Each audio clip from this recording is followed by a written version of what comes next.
Welcome to KAWmedy Krow podcast. It's episode 4 with Scott Anthony is in the house here with KAWmedy Krow on his hand. The lovely and wonderful Amy Quirk here. You're so sweet. Oh, and then myself, I'm the lovely, adorable, That's it. scramble-brained Christopher Keith Tyler. Hi, everybody.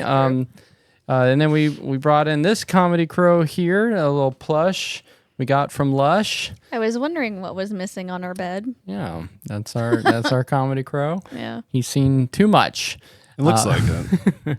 Now, Scott, when I'm trying to remember the first time I met you. Was it you came to Solaris, correct? Yeah, I think it was Solaris. I think it was the open mic. Mm-hmm. That was the first time we met. And then I think I'd seen you do a couple shows at Derby's in Hemet. And didn't we do another show? We did Shamrock a few times. Yeah. So we've kind of like we've crossed paths like a few times, and yeah, man, like always fun. Yeah. Doing stuff together, and Yeah. Chris is always fun. yeah, Yeah. He's my best friend. Yeah. Thanks. we're gonna make him blush. Making him blush. Scott Anthony is always consistent, and then he won multiple contests we had at Shamrock. You won like 2 or 3. Went 2 for 2 on the 2 Shamrock. for 2 at the Shamrock comedy contest. You made what was it? So you've made over $100 in food at the Shamrock, or drinks. Or yeah, whatever. a responsible adult would have done food. I did mostly drink, all beer. Yeah. $100 worth of beer. I think I still I'm glad you said something because I think I still have that card. Sweet, a $50 wallet. gift card. Yes, you had 2 $50 gift cards and 2 paid spots to guest open at the Shamrock. That was fun. Those were fun. Those were good shows. Yeah. Never know what to expect at the Shamrock, Right. but it's always fun. Yeah, and then you hosted a couple too. Like Yeah, that was fun, too. Or co-hosted, you and I. Because we had some really good headliners come through and features, and yeah, man, featuring was a blast at Shamrock. But yeah, man, it's always fun doing shows together. Yeah, and now, with Solaris, which theme is your favorite? We have green screen, the morph suit, goth comedy, hecklers wanted, and strangely normal. You know, I do like all of them. You know, like the hecklers is nice, but it's like I feel like I get heckled a lot in life, anyways. You know what I mean? So I'm like, it's kind of nice to do the green screen. Yeah. So maybe it's not your top 4. Yeah, it's like green screen's got to be number 1. Okay. Green screen's number 1. Because everyone wants to see Chris's junk. Yeah. Oh God, I think that's it right there. It's Right? just Clear. It's clear as day. we're so blessed by his bulge that I think it's really what keeps the crowd I to really stay. do. Yeah. I think some of them they would have left longer. Right. Uh-huh. Yeah. I've tested. Okay, 2 things with the bulge. I have to wear the morph suit with just socks, underwear, and then my cup to hide everything. And then there were times where it was really cold out, and so I wore my clothes underneath, but I was like, I still need to wear my cup. And so because the morph suit squeezes everything. But then that night in particular, the cup was so huge. I had this massive bulge. It looked like I had like a full diaper come out the front of my green screen, and everybody was digging that. And then so I was like, okay, we got to cut back. Can't wear clothes underneath the morph suit. And then last night I decided I'm not gonna wear the morph suit, and so I didn't wear it. And nobody said a word. And I was like, I can't believe you didn't wear it. I know. That's why there weren't. Usually there's more people, and I think that's why. I think They knew that you weren't. They turned around. They walked in. They walked saw in and you walked clothed, Yeah. and they were expecting some sort of green. you had these man. big expectations, Yeah. and Sorry, I got my volume. I don't want that. There we go. Yeah, so the more okay, so you enjoy. I like the green screen for like the first year. We didn't have Shaddy to do the background change, so it was just this weird anomaly of like I had a green screen and a green morph suit, and there was nothing changing, and everybody was just like, "Who is this guy? Like, what is? Why is he wearing this suit? Did he just He wander is the off green the fucking screen. like? Yeah. Got fired from a car dealership across the street. Like, Yeah, but it got people's attention and started picking up steam. And after the Comedy Fest and everything, it's just been just a good audience every Monday. So thank you for coming out.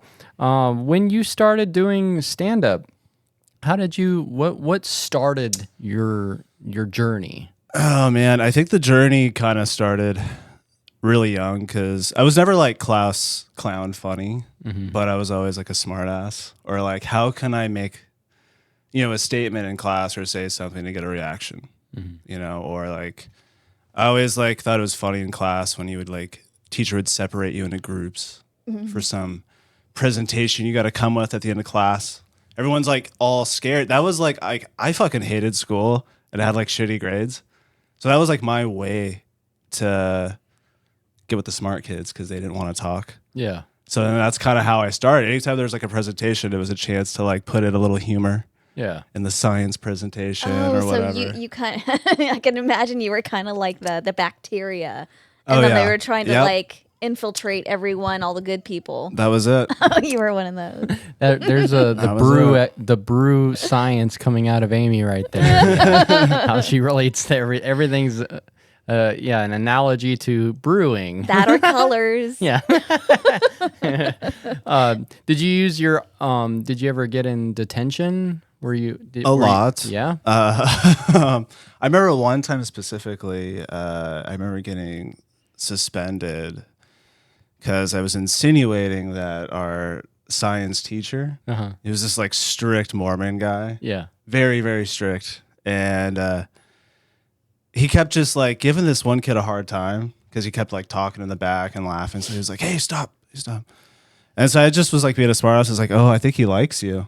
I was like, I think he wants you to stay after class. And like he just snapped. Yeah. Like, I mean, like anytime you do that to a teacher, they're gonna freak out. But like a strict Mormon guy, yeah, to have his like sexuality. It was funny. That's how the principal worded it. She was like, not only did you embarrass him, but you challenged his manhood. Oh my god! I was like, ugh. So yeah, I got in school suspension.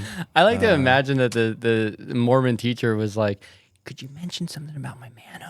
I gotta feel like a man.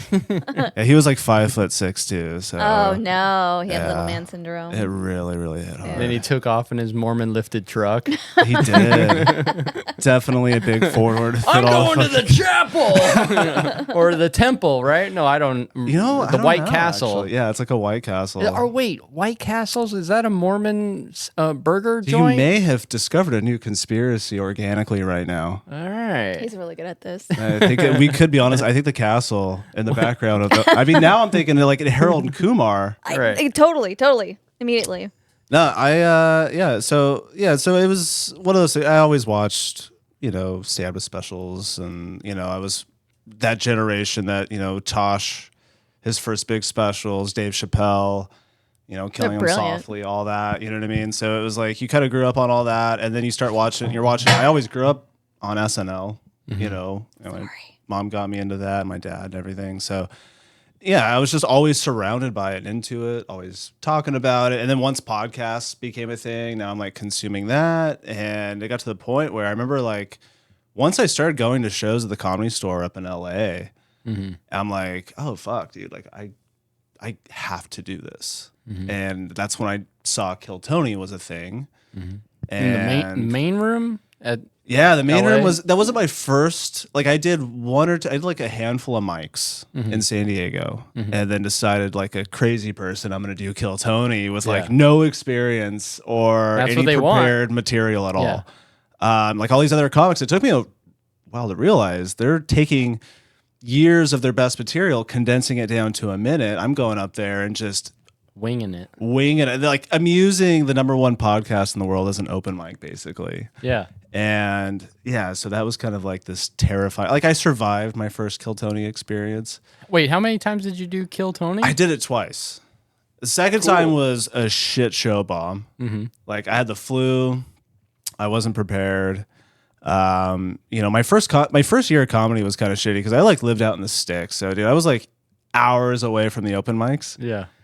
So it was like a battle. I spent my first year like battling, just trying to get on stage. Like, it was hard. And then, pandemic. And then it's like, so ever since post-pandemic, like 21, 22, it's been like full time.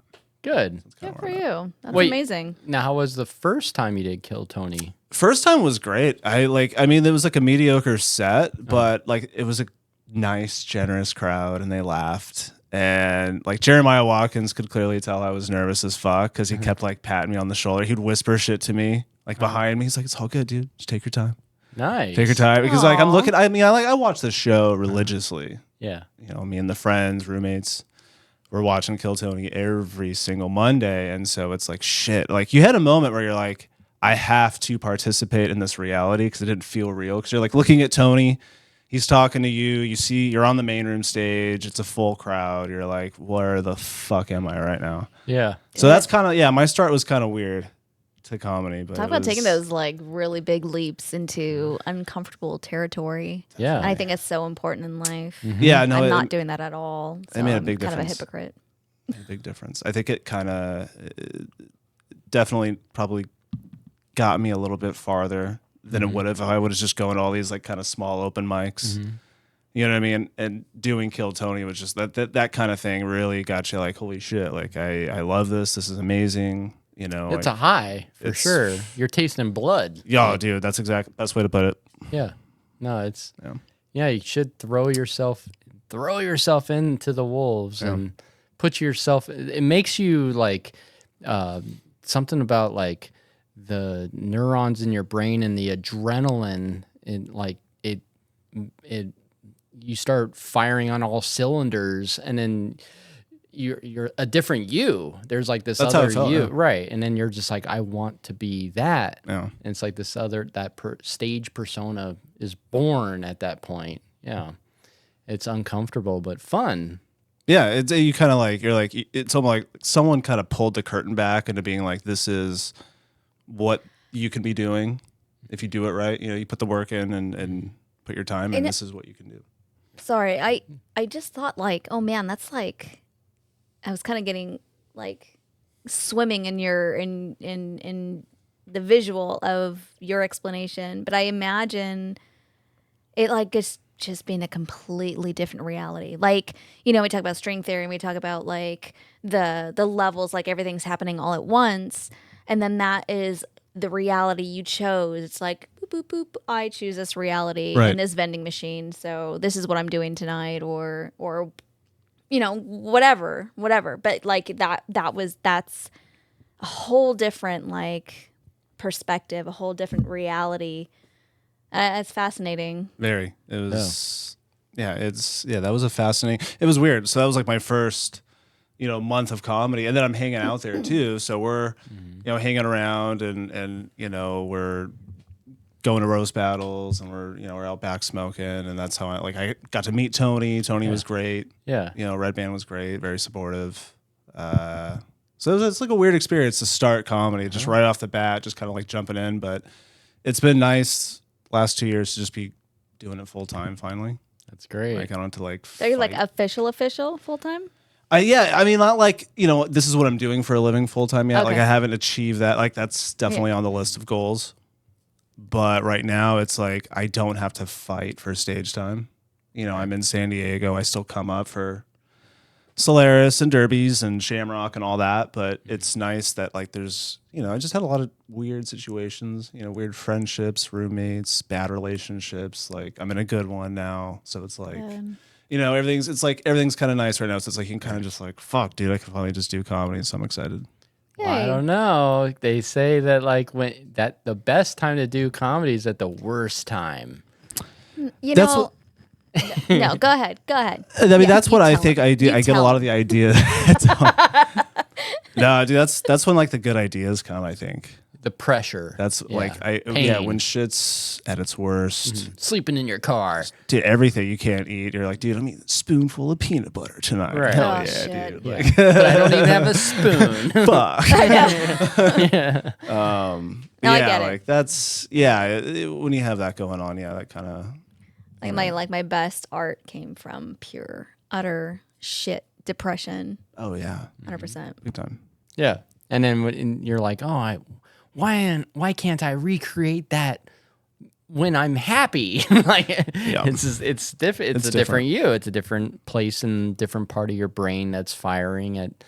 And so, yeah. It's a good example as to like going, okay, well, this was my period of time and then I got to move on. It's like life art, like, tapping on the shoulder saying like, okay, well, you went through that. Let's move on. Yep. Yeah. It's kind of where I'm at. Yeah. And then you figure it out. You're in a different area in your life. And then that's, you're doing well and you're going to massage that and work that out and be different. Yep. I just realized a lot of the famous comics, when you like the make or break moment and like you've been hustling and you're just living in your car and you're scraping by, but all you do is mics and it's just you're practically homeless, but you're doing it, but you have this dream and you're pushing and then you make it. They're like, well, you got to keep making that content the way that you've been doing it. So then they're like, okay, well, even though I'm having all the parties, like I can't really be like buckle down and like be happy You can't be or like healthy. complacent. I can't be happy, healthy. I got to be this toxic, unhealthy. And so that's why in comedy, it's known for being like cutthroat and just aggressive and just, and like all the best comics are just so fucking mean because that's what pushes your brain versus like, oh, like I just like being happy and I'm going to go tell everybody about how happy I am. And then no one wants to hear that. No one wants to hear the No success one. story. Yeah, they don't want to. Yeah. Nope. Nope. Nope. We were just talking about that actually. No one wants to hear your bullshit ever. It doesn't matter who it is. They don't want it. They don't give a shit. Yeah, they this don't isn't a give a TED shit. Talk. No one gives a shit. Yeah. And that's one of my That's it. I'm going against the grain where I'm like, I want to do stand up, but I'm the nicest guy and I work in the spa industry. Like I'm just, but I'm so comfy. there is a difference too. I mean, there are comics that are like super nice or they're doing their thing. They're doing their thing. Look at Adam Ray. Like he's doing his thing and it doesn't matter. He still does $20 shows. Like, I mean, he's huge. He's been on Mad TV. Like he's done a lot. And he's created these characters and he's true. doing him. And I think it's like you have to own it. Be the different because you do own it. And you're not conforming to what, producers or whatever they want from you. Right. Yeah. It doesn't have to be toxic. Yeah, it doesn't have But to be. you need like enough of the madness, Right. Or those trauma bullets we were talking about earlier, like Scars. Yeah. It's like it's like Forrest Gump. You have like a try. Oh God, he did God. not a Forrest Suicide. Gump fan. Oh no. Suicide. He just There we go. Hang in Poor there, guy. KAWmedy Krow. All right, go on. it's like Forrest dude, Gump. it gets all good. Like Lieutenant Dan's got new legs. They're at the wedding. Everyone's happy. And it's He got like new legs. he couldn't get complacent at that point because like right around the corner, fucking Jenny's AIDS, and you know what I mean. And so it's like there's gonna be we don't unfortunately have a Forrest Gump part 2, but he's gonna have to overcome that. So it's like like you said, even if you get out of a bad situation, you can still have one whenever that next fucking thing comes. Yeah. You kind of can like embrace it and kind of use that as kind of like this fuel instead of like drowning in it. Like, I used to drown in that shit. Dude. Like that was my first 100%. couple years of comedy. I would drown in all the bullshit, the bad things, the breakups, everything, all that shit. It's hard until you realize like you have a choice. Yeah. I'll admit, like my earlier years in stand-up, I was going through Chapter 13 bankruptcy and divorce and all. My mom passing away, and like it was like this cloudy. Like I was driving my shitty car, like like I had to like keep the motor running in LA. Like it was, and people are going like this. Because my car was smoking so much, but I was like hustling and going to all these shows, and like it was just so brutal. And then I look back and I'm like, oh, I would never do that again. But boy, I got some like comedy out of it. Yeah, exactly. And real quick, I did see a TikTok recently by the writer of Forrest Gump. He put I don't know if TikTok. you saw it because that's weird that you mentioned it. That's why I was like, what the hell? Yeah, I just saw this. The writer for Forrest Gump, he did an interview. He was saying that he did write Forrest Gump too. Wow. And like he mentioned a couple bullet points. One being the little Forrest dies in the beginning of the movie from AIDS. Shit. Yeah. We all kind of knew. Right. And we're like, how did he not have AIDS? Yeah. They had you Okay. fill in that Yeah. blank. How did Forrest Gump not have AIDS? Yeah. Right. And then That's his whole struggle. yeah. The next Oh, movie. shit. Yeah. He mentioned that like AIDS. there's a scene where Forrest Gump pops up in the back of O.J. Simpson's Bronco. Like during the thing, he was like somehow in there. And then there was another one where like Forrest Gump created the wave for like football games. Like He would have, yeah. he would have. He That was, accidentally did something, and everybody copied him or whatever. But those were the things I could remember from that little interview. That's great. That's funny you good to bring that know. up. That's Yeah. good to know that at least there was thoughts of it. Yeah, Oh, yeah, yeah. they tried. They tried. I think they should still do it. They should. Yeah, they just AI generate Tom That's true. Hanks. They've No. got enough footage of Yeah. him. They could deep fake the whole movie. Yeah. Yeah. AI. Yeah. I'm in. Just AI it. I like You it. could be him. I like it, dude. I'm down. I'm autistic enough, I think. like I didn't grow up in the South, but I did live in some rural areas and some trailer parks that were. They'll just They'll just overlay Tom Hanks's face on your body. I can do it. Yeah. I can do it. Hear Can that, start a wave. Hollywood? You already got your new Forrest Gump right here. Yeah. Ready. And I'll play Baby Forrest or whatever. I'll die from AIDS or whatever. I'll be Jenny in the ground. Yeah, you'll be the ghost of Jenny. Yeah. I like it. It's just like a force ghost the whole movie. Forest Ghost. I'm in a ghost forest. No, it's Forest Ghost. That's cool. All right, so now are we? Yeah, Now we're up to speed. Yeah. I think we're caught up. All right, so now let's do There we are. KAWspiracies with Scott Anthony. Today's episode is about time travel. I found this suitable for Scott because Scott has mentioned, we've talked about presidency, the Trump, and there is a conspiracy about Trump and Barron being in time travel, but it doesn't have to be that. Do you believe that there's time travel? Oh man, time travel. That's kind of mind. Time travel, like for things to be as crazy as they are right now in society, you're like, okay, maybe there is time travel because everyone's just trying to right the wrongs, and that's why weird shit happens. That doesn't make sense because they think it's gonna save. Like I don't know. I really don't think you can time travel because I just feel like in the sense of like going back in time for sure. Right. I don't know as much going forward, but like going back, because I just like, okay, like World War II happened. Those guys died. They're dead already. Yeah. Like I don't think you can go back and like.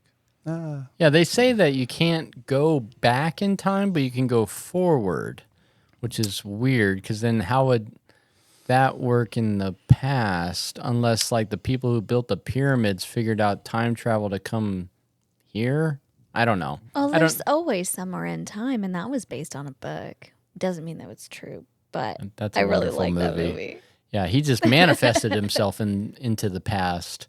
And then one day he forgot he had like a penny in his pocket and it sent him back Did you ever see the movie? What is Somewhere it in called? Time? No. somewhere in This is time. like an older. Oh, Yeah, it's with Chris. 1980, Christopher Reeves. Oh, and, shit. What's that beautiful, amazing? I'll think of her name in a minute, but yeah, it is absolutely fantastic.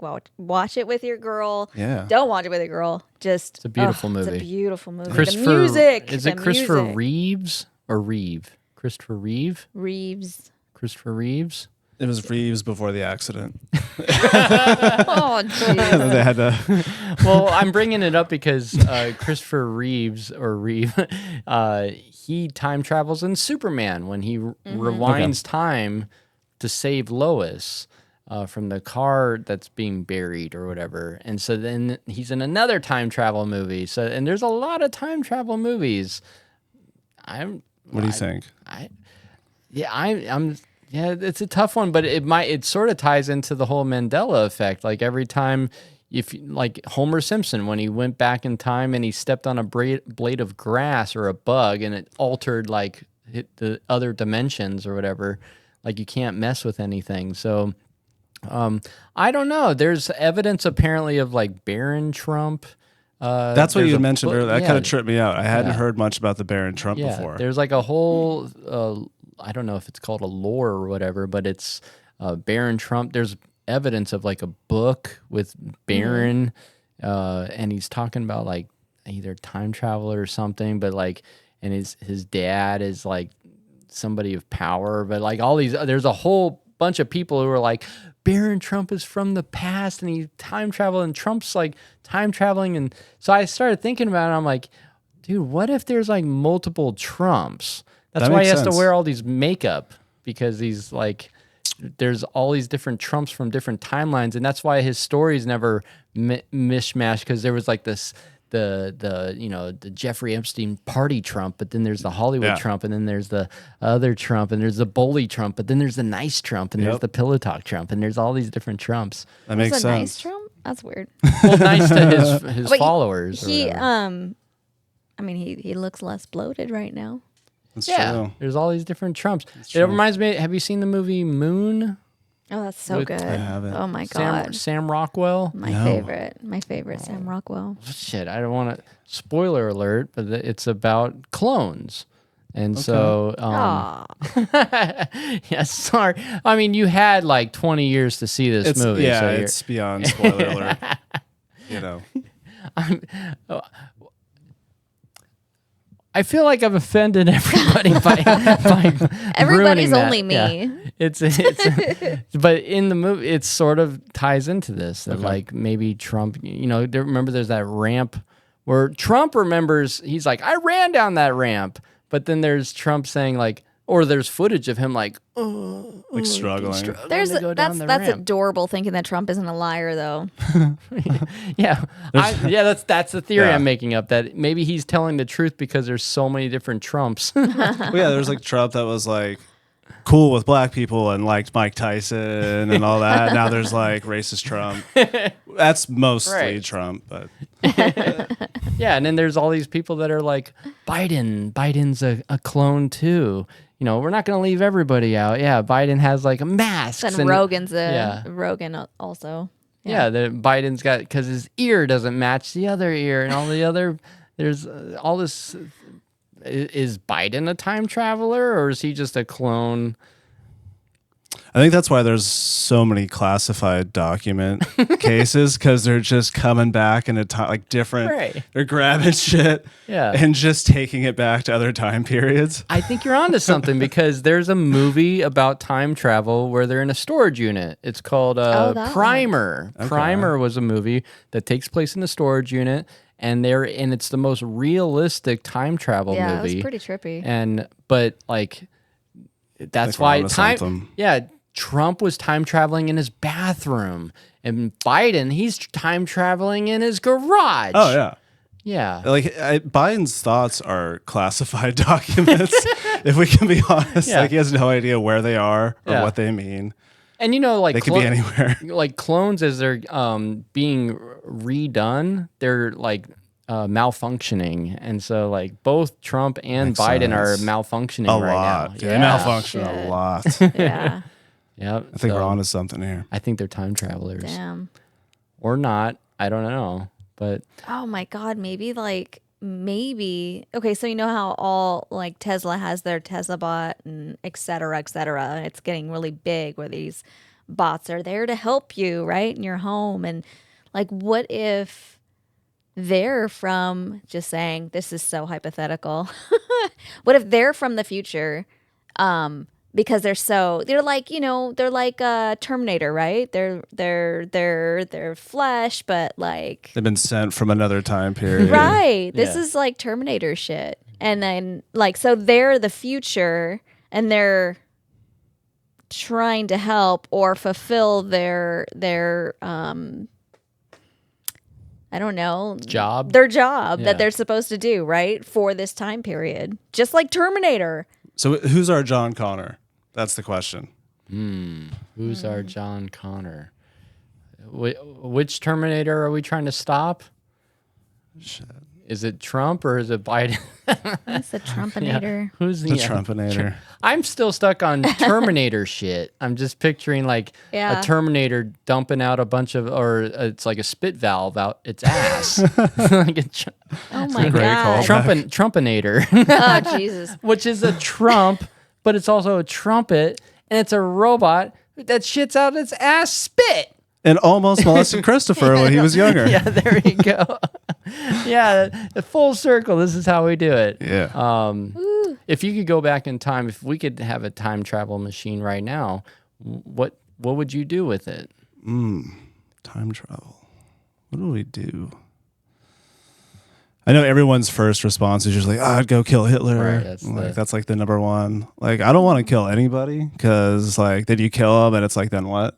Right. Yeah, what would happen? Like, because like if you could time travel, like you get there, what's your like vessel? Do you just like leave the thing locked and then go do your thing and then hop back in? But would it be a thing? You know? How about this? You can go back in time and you can only witness something. You can't just like participate. sit back and watch. Yeah, you just got a pair of Okay, dark like you sunglasses. can't alter. Right? Can't. You're just like you're just an observer. When would you go back and observe? What would you see? Fuck. I would probably go back. Definitely, I'm thinking dinosaurs. Yeah. Total mind of a 6-year-old. I'm going dinosaurs. Yeah. I want to watch dinosaurs. Okay. Yeah. You want to That's see? You want to see them get devastated, or do you want to see them at their prime? Oh, I want to see them at their prime, dude. Just fucking killing things, just eating things, just fucking Would you want to go back to see when the dinosaurs are roaming the earth alongside cavemen people? Just seeing how cavemen tried to like take one down. I think the cavemen were the ones that wiped out the dinosaurs. That's a lot of credit. I haven't heard anybody that is say a lot that. of credit. A lot of credit. I mean, buff. people pretty much kill everything. We That kill is the true. Yeah, we dodo destroy bird, everything, We that's destroy true. everything. So I mean, we're destroying this. We ruin everything that's awesome, and dinosaurs are fucking awesome. So yeah, we probably fucked dinosaurs up too. I just read about. Sorry, real quick. I just read today that Jurassic Park is like they're making more Jurassic Parks, more Jurassic Worlds. Everybody wants more more Chris Pratt. I gotta have it. I think it's good. enough. I'm done with Chris. Yeah, I was happy with the first Jurassic Park, but they just keep making more and more. I think can't one stop and it. I think 1 and 2. Wait, 1, 2. There's 2 wasn't bad, but it was like crap. I can't remember anymore, but definitely number 1. Yeah, one all Can't the top way. That was Yeah. crazy. Seeing that in the theater, and you're like a kid, and you're like, "Holy shit, this exists! This is real." Yeah, I thought it was real. all the Yeah. actors killed it. Like everybody, the kids. Yeah, it was amazing. everybody killed it. Yeah. Like top to bottom. Oh, the only thing I didn't like about the movie was when Newman slips and you hear a banana peel sound. Do you really? Yeah, you hear it on you hear like This the movie sucks now. Yeah, that's the only. I was like, Have you even heard as it? a kid. No, You I heard it didn't too? hear it. Pull it up, you'll see. Yeah, he ruined the whole slips movie. and you can hear a banana peel sound like a cartoon.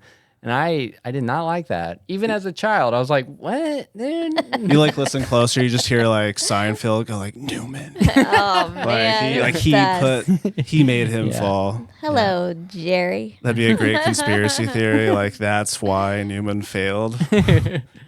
Well, I think we've covered time travel and we covered everything, and we want to thank you, Scott, for being on the show and everything you've done for comedy entertainment and from hosting and winning contests. And we have a big, bright future ahead for you, and we look forward to seeing your story and having you back on the podcast. Oh, fuck yeah. Yeah. Well, I think we'll have to go back, you Yeah. know, and have some fun. And I love anything we do together.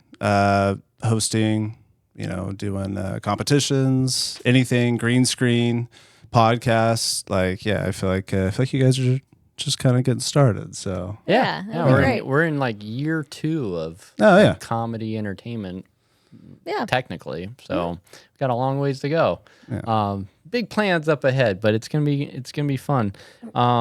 Where can everybody find you online and also show wise? Yeah. So follow me on Instagram, Scott Anthony. So yeah, find me on Instagram. Wait, how do you spell? Is it just straight up? Just Scott. So if you go on Instagram, it's actually s.anthony21. There you go. So good job, Christopher, for So details. specific. But yeah, like let's see here. I think we got no, we just did derbies, so nothing booked for February. So February's empty right now. So if you want to book me, Yeah. but yeah, yeah. So we're just chilling right now for the rest of February, and just I guess we'll see next Monday, right? Yeah. What theme are we doing? Goth comedy Doing is goth this comedy. coming Okay. Monday. Yeah, but this won't air until the Tuesday after. That's right. Goth. so that'll I've be, been posting them every Tuesday at like 2 Strangely a.m. Normal? No, this coming Monday will I be know. goth comedy. Right. And the next one will be. Oh, the competition. It'll be the That's second right. one with the Right. second competition, the prelim to Comedy Fest on 2024. May 25th, Yeah. 2024 at Solaris Beer and Blending Yeah, and in Marietta. in the website. Oh yeah, new website. Well, yeah, I mean, still working on it, but it's up and running. It's You can live. get your tickets online at KAWmedy.com, KAWmedy.com. Yeah, there you go. So yeah, check that out, and then we can find Amy and myself at Not So Funny, or Comedy Entertainment, or what was your handles? Separate handles, Shades of Despair on Instagram or on my website, abyssicreveries.com. Yeah, she's an artist as well. So, all right, well, we're gonna wrap it up, and we'll see you guys next time. Make sure you like, subscribe, share, help us out, and come see some of our shows. Even Guadalajara's Mikes and Margs comedy with Peter Marshall. Vincent Royale and Wade Whammer are coming to perform there, and all kinds of fun stuff. So follow us, and we'll see you next time. Thank you.